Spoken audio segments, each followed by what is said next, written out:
Hello, good day. So, for our second example sa ating shear diagram. Okay?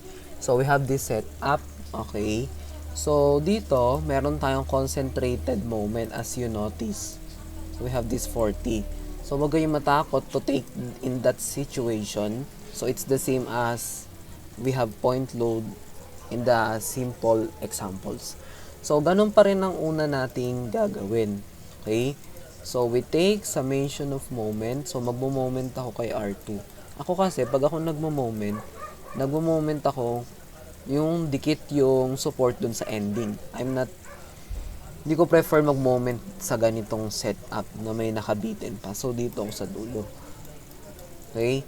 So, I make clockwise positive. Okay. So, that is R1 times 5. Okay. Minus 10 times 7. So, ang ikot ni 10 ay negative kasi dito tayo nag-moment as clockwise. Then, ang ikot ni 40 ay clockwise. So, ganyan lang siya. Is equals to 0. So, we can get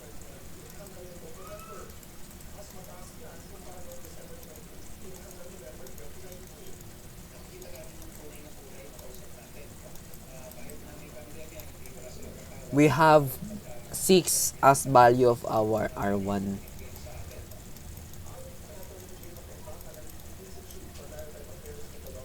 Okay.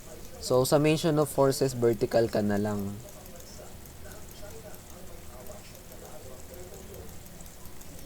Okay.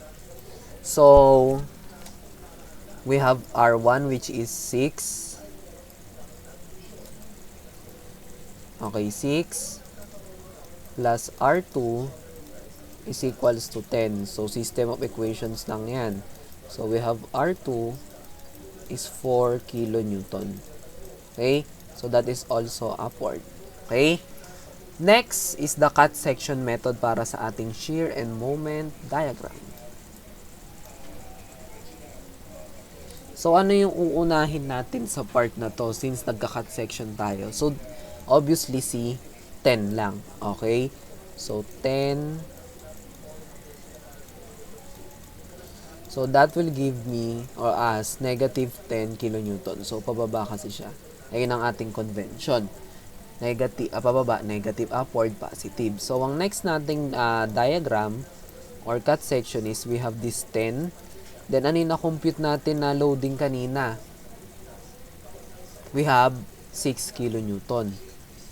So, that will give us negative 4 kilonewton. So, ayan yung ating cut section method. So, ayan yung guide natin sa pag-drawing ng ating shear diagram. So, ito yung itsura ng ating shear diagram. So, negative 10. Okay? Ayan. Isang diretso yan. Then, negative 4 based sa ating computation. So, ito siya. Negative 4. Then, dire-diretso na siya. So, dito sa shear diagram, hindi muna natin si concentrated moment here sa loading diagram ay tinrit lang natin siya as point load. So, walang pagbabago. Constant siya. Negative 4. Okay? Then, computein mo na yung area nito. So, let's make it area 1, area 2, and area 3. So, i-separate lang natin to ha. Yan. So, ang area 1 ko, my area 1 is negative 10 times 2, that is negative 20 kilonewton per meter. Okay? So, ito siya. Next, area 2.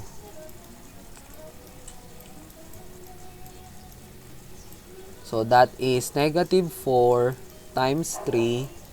So, that will give me negative 12 kilonewton meter. Okay. So, bakit naging 32? Una, ito yung BMD1 mo. So, negative 20 plus negative 12, that will give you negative 32. Okay? Then, kunin natin si area 3. So, ang area 3 natin ay negative 4 times 2 is equals to negative 8 kilonewton meter. Okay? So,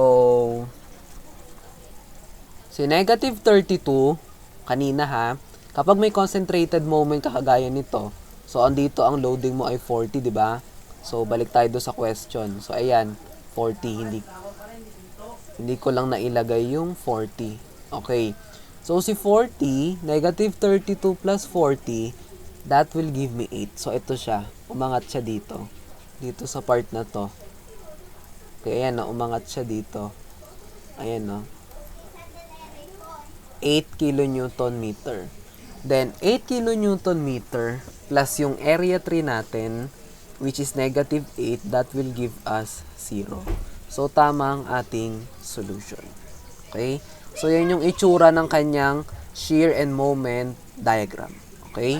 So, that's it for the second example. I hope you learned something. Thank you. Bye.